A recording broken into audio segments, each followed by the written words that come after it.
you, looking back on your experiences and what you've seen other people that you know go through, what would you suggest to a young artist? You know, what are some of the best things you've done for yourself, or some things that you would change looking back? Oh wow. Well, to be very authentic and very honest with ourselves. Sometimes when we are growing as an opera singer, we want to create kind of a color of a voice, to pretend to sing in some way and all that. We really need to go inside of us in order to understand our inner voice, to what my voice teacher Stephen Smith says, to naked the voice, you know, to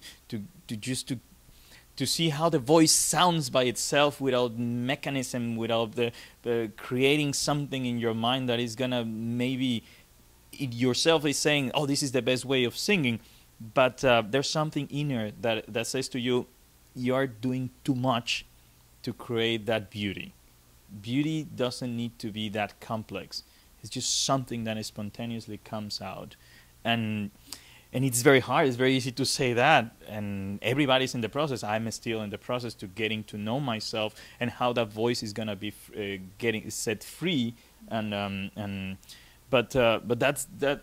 If there's any advice that I could say is that we need to be authentic with ourselves. We need to be authentic with the people that they are around us, and that is gonna make something beautiful in whichever action we have in life. And if we're an opera singer, it will be in our voice, of course. And speaking of making things beautiful, you've been creating a lot of beauty and singing in a lot of wonderful roles. You sang in Carmen at LA Phil's production at the Hollywood Bowl this summer, and you'll be singing at New York City Opera. You'll be singing in Le Désir d'Amore this spring. What else do you have coming up? Well, by the moment that it's already signed on contract, that's what it is. I have another concert here in St. Matthew's church in LA, and I might be going in December to Mexico City. All depends about if the projects are concreting, you know, how do you say that way? Yeah. No, that actually it's going to happen. You know, different countries, whereas they're planning in a different way. In my country, planning, it sometimes comes like in the last moment, but that's the way our culture behaves. That's the way also Latin cultures in Europe behave. So contracts will come, invitations will come, and the important thing is to be ready always, to whenever the opportunity is coming, always to be ready for it and to enjoy, like we enjoyed in Daniel Catan's Il Postino.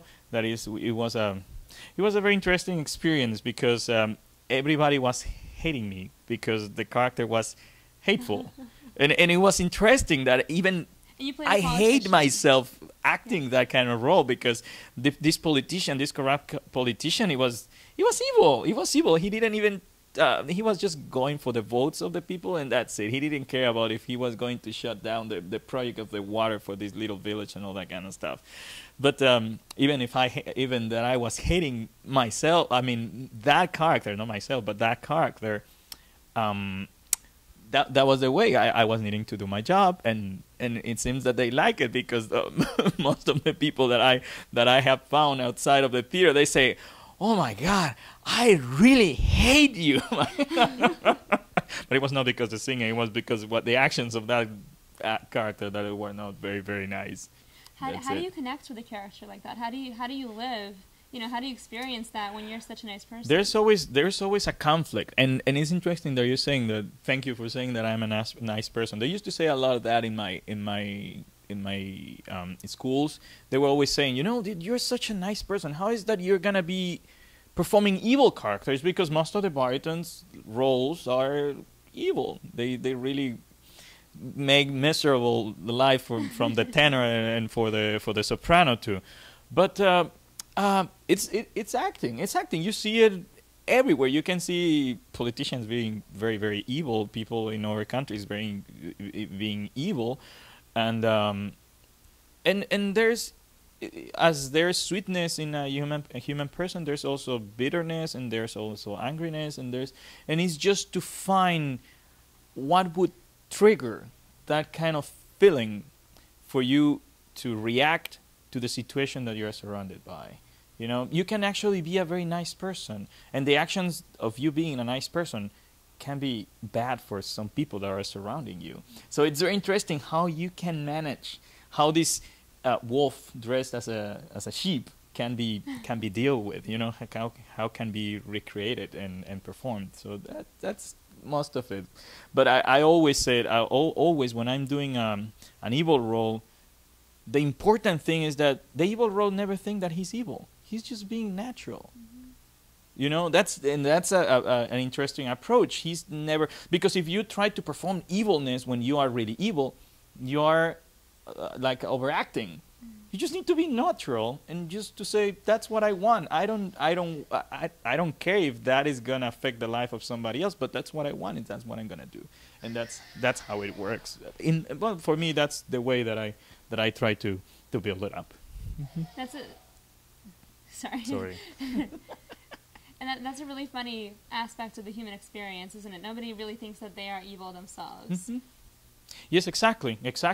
And we need to be aware, because sometimes you're being evil with people, and then but you don't even notice it. So it's very important, as I was saying, to be aware of our reactions and the reactions that we are creating in other people with our actions. It's like acting. It's the same thing. That's the reason I'm saying when you are outside with your friends and all that, you might say just two words, or maybe one word. It's enough to make miserable the life of somebody, at least for 1 hour. When somebody is asking you to do something, and he really wants that, and then you say no, and you can say no in different ways. You can say no. You can say no. But when you are very, very like how do you say, expressionless, that you say no, that's like. Well, it's like Shakespeare famously said, you know, all the world's a stage and all the men and women merely players. So. And that's the importance of when we open the first time an opera, is not to go for the music, but to go for the words and to read the words all the until you get tired. And even if you're tired, keep reading them, and you're gonna find a lot of different ways of delivering those words, and that image in your mind already in your subconscious is gonna be delivered on your singing whenever you begin to study the music. Well, we can't wait to see what's coming up next for you. We're so excited. We know great things are coming. Hopefully. I'm very excited that these opportunities are coming. That in your city opera, it's ahead, and I just want to do my best, and hopefully the people will like it. And thank you so much. We're sure that they will. Thank you so much. Thank you.